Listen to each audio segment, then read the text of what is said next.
Yeah, it's been pretty exciting to be able to start connecting, I would say, a mixture of scientists, policy folks, and directors of a variety of programs, because it allows us to really bring consensus to the table. And what I'm excited about as a scientist is I'm starting to hit some saturation points where people. Great.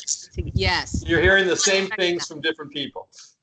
That's right. Okay. And when I start hearing from the expert in seed diversity, the same thing I'm hearing from, the folks who are dealing with endangered turtles, and then starting to hear for fish and wildlife, some of the same messaging. I know we're starting to hit a rhythm, which is definitely good. But I think one of the things I've also been excited about is I'm getting recommended to folks like you who have these additional backgrounds that we can help to round this out. So I'll tell you, my goal is I'm essentially writing a national environmental strategy. And we've never had one in this country. We do have NEPA, which is from the 70s, and that's been updated in a variety of different ways. But we don't, we have a national defense strategy, an intelligence strategy, a spectrum strategy, but we don't have one for the environment. So what we're ending up with are a lot of arguments about policy in Congress, but not the programs that we execute in the executive branch. And these are two totally different things, but we're not getting that second piece. So, and I would argue you probably also don't have a set of agreed upon goals of where everyone wants to go. I mean, you can't, policy and program, they have to bring you somewhere. So I'm assuming that's where you're starting with. Who do we want to be and where do we want to be? And then we can figure out how to get there. Yes, and I tend to be, I have the mantra, perception colors reality, data clarifies it. And so to me, there comes a point where we can argue one preference or another, but we can't say there isn't some truth involved. Mm-hmm. And so that's where we really try to stay focused. But I learned a couple lessons in government. One is get consensus. Do not write in a vacuum. So by talking to all of you and many others, it means it's not just my voice. I'm being able to bring in examples and bring really color to ideas. I think the other one is to make sure that things are actionable, not kind of pie in the sky or argumentative or expensive. And then the third one is really when it comes to business, try to have an open window concept, right? So if you close the door, open a window. If you're going to put some regulation in place, find a way to facilitate it and to get them revenue somewhere else. Those tend to be some universal principles. They're harder than they sound, but I found them to be incredibly important if we were going to make change, which is interesting. So yeah. Those are the kinds of driving points that I'm looking at. So from you, well, first, I'd love for you to tell me about you and your background. Sure.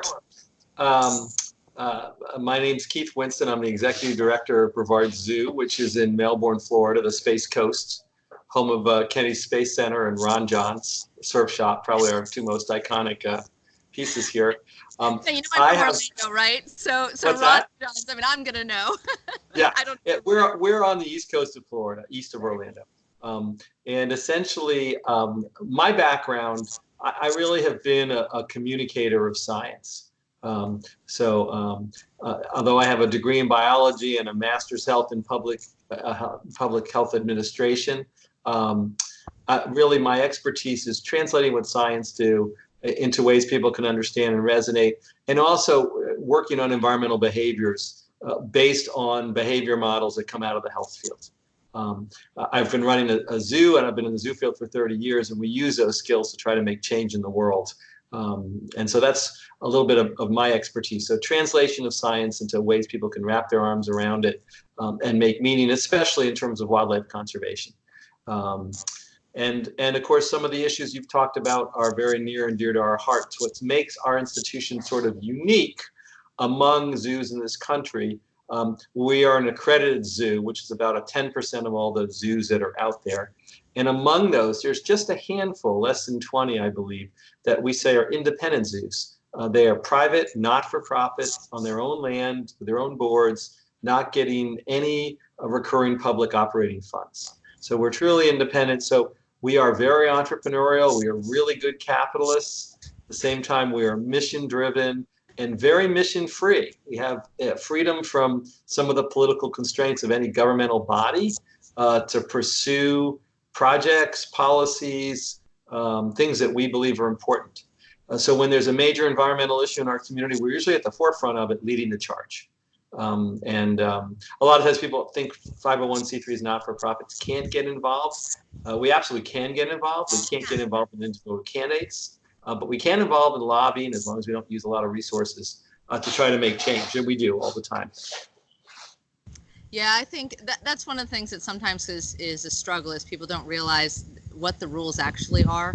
And so they take an overly safe position, but in doing so actually hinder our ability to work together.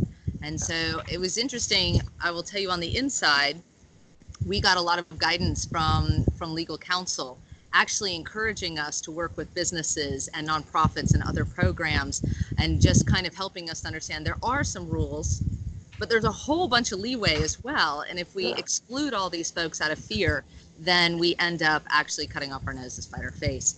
So your point about science translation is 100% my position and interest, and all the things that we do. Frequently as scientists, we talk to other scientists and we talk to other people that agree with us, and we present at scientific conferences. But I think we miss a huge opportunity to translate that and bring that to the public. So what are some of the things, you mentioned innovation and some of the different ways you can approach the public. What are some of the programs that you guys have built?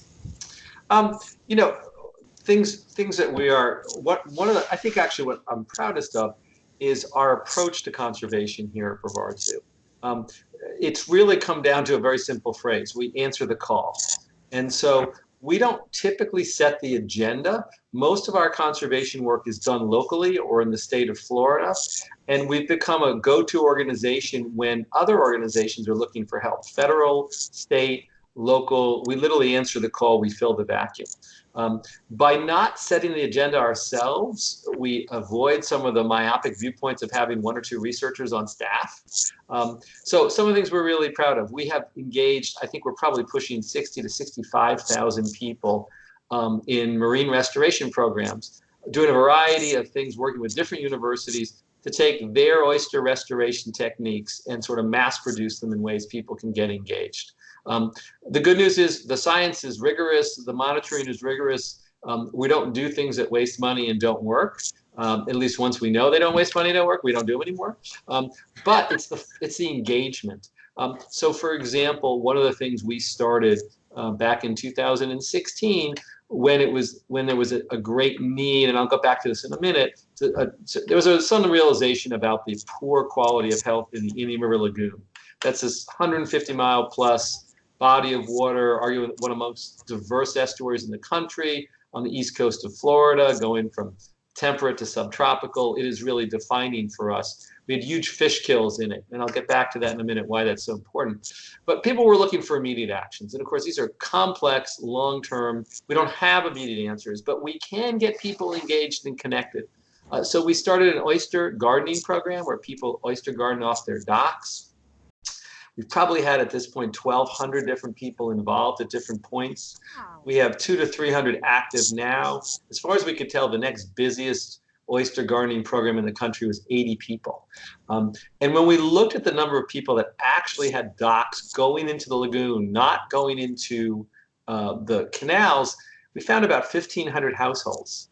So we've gotten over 2/3 of those households growing oysters off their dock. Not all of them stuck with it. It's hard work. But we had a tipping point engagement in the community. And actually, we've used those because we are trying to reestablish oyster reefs in a place where the oyster populations have crashed so badly, we can't rely on natural recruitment. So we seed our oyster projects with that. It's a very inefficient way to do it. If we didn't end up involving local citizens, it would be a huge problem. That involvement has come over. I'll tell you a funny example that on the surface we had, well, anyway, it's worked out great for us. It's a pretty work-intensive project. in terms of building oyster reefs, use different techniques. We use oyster bags. We've actually partnered with the local sheriff and his prisoners who are short term. One of the benefits, if you're a trustee and you're doing really well, you can help us do oyster bags. And it's all women prisoners who are mostly the trustees who are doing it. The quality of the work they do is great. And it's a chance for them to give back to the community and be outside and contribute. And we felt really good about it. You could look at convict labor in a way as a negative, but in this case, we looked as a real positive. It's worked out really well for us. They've contributed, and we hope to reconnect them back. So everyone in this community connect with us. The other thing I was going to say about that, just a big lesson, you were talking about your lessons and what matters in terms of data winning the fight, working with other people. I didn't make this up, but I heard a great talk on what changes behavior years ago. And it went like this. The most powerful force for changing the world is disaster. And I love to say, never let a good crisis go to waste. That is our mantra in DOD, by the way. Yeah. We know that. You can see so many things. So the fish kill here opened the door for action. The next powerful force are market forces. So we want to use capitalism to our advantage to change the world. You want to build a better light bulb. We're never going back to coal. It's simply inefficient to do so. And then leadership, and then education. And education, unfortunately, is the weakest force. So anytime we can use other forces to change the world, instead of education, I'm all in favor of it, because education it's not terribly powerful. It takes a lot of resources to do it well. So I'm curious on that point, because that is definitely something near and dear to my heart, because I come out of force education and training. And the last thing I did when I left the government was essentially to write a national education strategy. Now it's nothing like what you see in the classrooms today, right? This was bringing everybody to the table, and we went worldwide with our connections, watching a lot in the Nordic area and stuff. But I do know some limitations, so I'm kind of curious where your mind goes with that, where the concern is in education. When you look at the environment, we want to change a whole suite of people's individual behaviors, right? And I can do that. You give me a targeted group and you give me a specific behavior, and we can come up with a behavior change, basically campaign to change it. Right. That campaign is very rarely based on knowing facts, knowledge, and concepts. That's true. It's about understanding the motivations and the barriers for behavior. So you mentioned straws early on. The bottom line is, straws is a perfect example. It's a very low barrier to change the behavior. You instantly feel good. Great self-efficacy. You can right away be part of it. And it helps the small business owner who doesn't have to buy as many straws. So you're using market forces to bring it to bear. Now, why is that important? I mean, obviously straws are not a huge amount of plastic, but it goes back to the self-reflection of behavior leads to behavior. So once I'm a straw advocate, and once I stand up for stopping plastics there, I think my appetite, I more than think. Right. We know you self-reflect, I'm an anti-plastics, waste of plastics advocate, I'll take the next step. So I'm a great behavior, and behavior leads to behavior, not necessarily education. The other example I use about that is speeding, right? I know when I speed, I use more resources, I put myself and others at risk, I can get a ticket, but that doesn't stop most people from speeding. Getting a ticket actually stops you from speeding because there's real consequences. But I can have all the knowledge in the world about this thing. So when I talk about education, I talk within that realm of basically knowledge and attitude by themselves are a very weak lever. Experience, self-efficacy are much more powerful levers. Well, that is a great approach and consideration. So I'd almost say inspiration and behavioral change is more the focus than is imparting knowledge to people, which I will just tell you is a major pillar in what we were saying in education. Good. Is the recognition, that it's not about checking the box that you've provided access to information or that you've imparted knowledge to people, but it is actually that behavioral change that matters so much, and the self-regulatory metacognitive processes and all of those pieces. So and I'm assuming you know Jonathan Haidt's theory of the rider and the elephant. No, I don't know this one. You have to go look that up. If you look up The Righteous Mind, that's probably the best example. But his analogy is this. We are essentially, our intellects are riders on a big elephant. And the elephant decides what it wants to do. And it decides it on some very basic orientations. And we can try to reason with the elephant and steer it, but mostly we use it as a press agent for justifying what behaviors the elephant's naturally going to do. And the elephant's needs are, pretty basic: food, water, those things. So we are really the rider. Our intellects are the rider, and we confuse our intellects. But most of the time, the arguments we make, we take a position because we take a position because the elephant feels for that position, and then the rider tries to justify why we do it. So if you look up the rider and the elephant, you'll see it everywhere. Righteous Mind is an excellent book to look at the sort of moral realms of conservatives and liberals. That sounds fascinating. I'm wildly writing, trying to make sure we get that down. So to your point so you actually are in a really unique space with your zoo that I have not encountered with any others. And you speak in the same way, quite frankly, that we often talk in military. Because, well, we're a lot about the bottom line. Yeah, and right? we are a military community here, so we take pride in that. Well, I often say the difference between DoD and every other department has a mission that we need to achieve, but it doesn't have the same immediate impact if we don't. And so in DoD, if we're not ready, if we don't have things figured out, people die. Plain and simple, people die and big equipment is lost. Yeah. And so we're extremely motivated to get to the right answer, regardless of whether or not it's our own answer, right? Become serious really quickly. And so the way that you speak tends to follow that same concept, which is, we can talk around it, we can think about it, we can have all kinds of programs, but if at the end of the day, we don't get the people involved that need to be involved, and we don't get the change that we're looking for, then we need to think differently, and we need to do differently. So I love that mentality. It resonates with me. And my question then is, as you look around, how do we use not just your zoo, but the web of connections of zoos? And I would go further than that, right? We have aquariums, we have state parks, we have, I was at the Carolina Raptor Center. A lot of these folks see the animals or the work that they're doing as ambassadors. How do we connect to that and make that actionable, not just in an inspiration of, yeah, okay, I like the environment or I appreciate it, but actually systemic change? And so I think it's two thoughts. One is you touched the first part. There was some studies back 20 years ago of the Swiss. And at that point, the Swiss were the most conscious of climate change people in the world. But unfortunately, what that translates, the more they learned, the more they were interested in learning. It wasn't actually translating to action.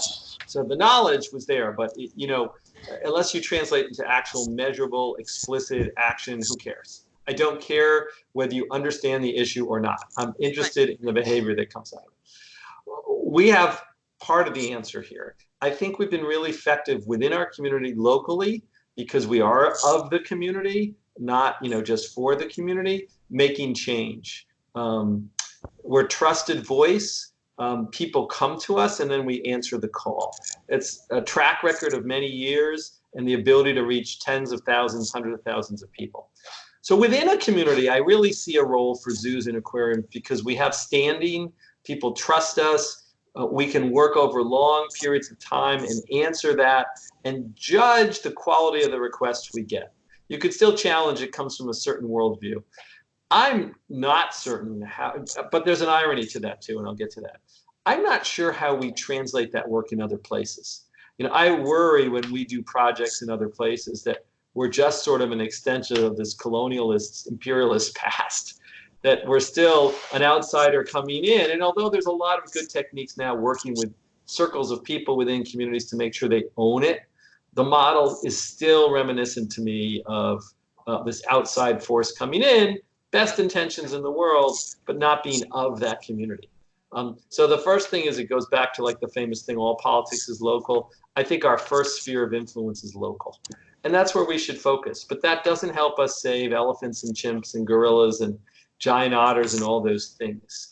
And I'm not the expert on how you do that. We are trying to figure out how we can use our limited source resources here. We give a lot of money to conservation programs in other countries, but it seems to me we're just throwing dollars at them, looking for some nice reports, hope they do good work, but not necessarily making the long-term systemic change we want to do.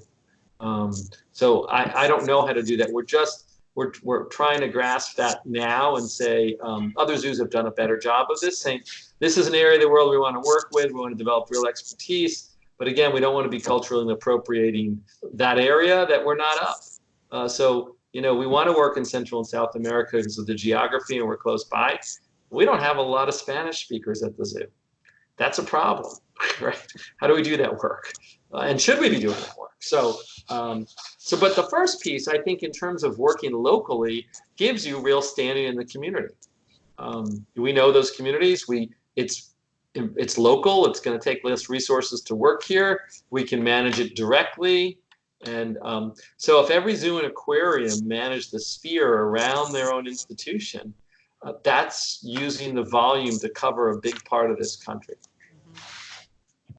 Yeah, and I now correct me if I'm wrong, but my typical tendency is not so much to say, how do I take exactly your model and rinse and repeat it with someone else, but rather make sure that someone has access to it and encourage them to find what works for their community. But make sure that the conduit of information sharing is available. Yeah. The other problem with our model is that we're in a part of Florida that has a lot of charismatic species. So we get to work with manatees and sea turtles and bald eagles and all of these species that people find intrinsically interesting. It is not true of the whole country. So I'm not sure rinse and repeat is it. Right. I do think different places use different models. I do worry that a lot of times we're just throwing money into foreign NGOs who are doing their best, but we don't know what long-term impact those would have. Yeah, I see a lot of extremely well-meaning and well-intentioned money spent in the government, but without large impact, which is the requirement at the executive federal level, right? Yeah. And so answering minutia questions, occasionally that is necessary because for one reason or another, no one else is going to answer it. But by and large, it's not the case. And so you get somebody who's personally passionate, who wants to stay in their bubble and say, I'm going to affect this small element, but that's not really the job and tasking. And so you end up essentially doing what you're just describing, which is to provide the money, but not necessarily really instigate change. Interestingly enough, my interview tomorrow is one of our culture change experts that we worked with in government when I was there. So this will be extremely nice segue between the two. Now, the other thing I see, I ended up at this zoo sort of luckily not knowing it was a good fit for my skill set and interests. I'm not a terribly good bureaucracy person. But one thing I do know is we can build things cheaper, faster, quicker than other people. Yeah. I watch government come in, and I understand the need to have the rules and regulations. But for an example, in an attempt to, I see things come in cost. In an attempt to fight fraud, they would cost twice as much as if we did it. It would be cheaper to let 10% fraud go out the door and not waste all the time and energy counting everything 20 times. I don't know how you get around that with government. I just see them. I see, when we literally can do it for half the price because we don't require our contractors to jump through all those hoops. And I think the waste, you get rid of the hoops. Yeah, there'd be some waste, there'd be some loss, but a lot less than so I get the bureaucracy being a problem too. I don't have an answer about it, but there's just. Oh, I do. No, this is actually something I really studied, and I have an example that I show in my PowerPoint. And do you have a number? Because I've always wanted to know what the differential is. If it costs you this much more, but you only save this much. So I'm curious to hear your answer. Yeah, so I estimate the cost of a contractor, and of course it's quite wide because it's different if it's a defense contractor than if it's one that's working for GSA or some other department. But I estimated it about 4 to 10 times the cost of a government worker. And that's because of all the different pieces you have to go through, right? So let's say you want to use what's called a Super 8A. That is going to be a company that does not have to compete. So They just give you their information. Well, now they have to be in Alaska. Then they own a subsidiary company who's going to actually do the running of the operations. But that company doesn't actually have any employees. So they're going to have subcontractors that are going to be local. They're not going to have one, they're going to have multiples. And every time the money goes through, you get charged another fee. And then the government has an actual contractor specialist who's going to oversee all of that work and argue each of those pieces and go through things. And then on top of this, you're going to answer a set of requirements. So you're not actually going to solve a problem. You're going to deliver a thing, and that thing may or may not connect to any other things. And so on and on this problem goes.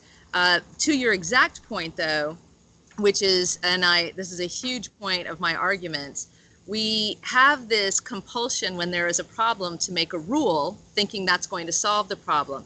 But in actuality, it does the exact opposite. And so the FAR, which is about this thick of a book, it's called the Federal Acquisitions Regulations. Right. And it is paper thin. I mean, more than paper thin. It's like the really, really thin paper. Right. Obviously, it's paper. But it's like the thin paper. And it's teeny tiny font. And it's just a huge amount of regulations. And I said, your whole goal is to make contracting fair and accessible. And what you've actually done is ensured that would never happen, because the only people who can deal with this are those that already have enough money to pay somebody to know these rules, or B, who enjoy game playing enough to actually maneuver around them. So right. No amount of regulation is going to get you there. But what we fight is, I watch it here, our local government, local reporters, oh my God, there was this amount of money was stolen, the sky is falling, we're going to have to spend 3 times that amount to make sure it never happens again. And, there's fraud in the private sector, there's loss in the private sector too. You can't administrate it out of position, but how efficient. So I'm glad I don't work in your sector. That's all I can say. Well, it became very interesting as a study to figure out how all of it works, and what was neat to be able to come up with some solutions. And honestly, much of the solutions is knowing the system well enough to know what you need to stop doing. Travel is a great example. I estimate my travel was at least double the cost every time I traveled, just because we had to talk about really benign things. If all you did was have a regulation that said at a certain rank, all travel into this amount is automatically approved, use your best judgment. You are an expert in the area, assumably you're going to a decent place. You would save tons of money in one small action like that. So there's a fair amount of it that can be fixed. I think the issue is it's not usually somebody who, to your exact point, it's somebody who comes in and tells everybody else how to change their job. It's not somebody from the inside who organically has spent time learning it. I have a photo on my phone of a local county whiteboard I saw of how to do your expense reports under the new system. Filled an entire 6x4 whiteboard. And I was like, oh my gosh. But that's it. And I am a great believer of using judgment whenever you can in lieu of process. That's right. And empowering people to use their judgment. That's right. There are problems with that too. I get them, but there anyway. are. It's everything else. It's a balance in mitigating that risk, and overall you will win. That's a smart thing. So I know we need to close out, but if I may, I know you said you had 2 things that you recommended. One was to work local. What would be the second? Oh man, I'm forgetting what to be explicit with your outcomes. So the first is to look locally, and the other is to what I call I'm trying to use the exact phrase that I like to use, which has escaped me for the minute, is really to proclaim the change you're going to make in the world, and then proclaim it and then measure it and make sure it happens. Because I think it's, we have to be ambitious in what we want to do. So we're on the Indian River Lagoon. What we basically said is we're willing to do whatever we need to do to save the Indian River Lagoon. So that's our proclamation. Now we have to be explicit about how we're going to do that and what success looks like. And I find a lot of people are unwilling or haven't even thought about what the real change in the world they want to make is. Like, proclaim that change. So others who I talked to, after a little pushing and pulling, they said, we want to save African vultures. That's what we're committed to do. Great. Monterey Bay Aquarium is all about restoring sustainable Pacific bluefin tuna populations. They know what success looks like. And so that proclamation and then the actual doing it and being explicit about it, I think is how you make change in the world as well. I love it. I like these 2 very, very much. Thank you so much. You are incredibly dynamic and fun to talk to. Oh, my pleasure. Tony said you were great to talk to. I mean, I looked you up. I don't know a whole heck of a lot about you, but you're trying to change the world. So I hope this helps in your quest. So. Oh, it absolutely does, and I like that. You're really looking at explicit change versus tangential thinking, right? Yeah. And that's really where I think we oftentimes get ourselves into trouble. And I think when we can be more explicit like this, you're right. We tremendously increase the possibility of reaching our goals. So thank you so much. Well, please come visit if you're in Central Florida. Oh, we definitely will. And I've been over there before. I've been there. I've been in Orlando since '81, so I've definitely been there, either with myself and then with my children. But we will come back and actually say hello face to face. Okay, please do. All right. Thanks. Good Bye-bye. luck. All right. Take Thank care. you. Bye now.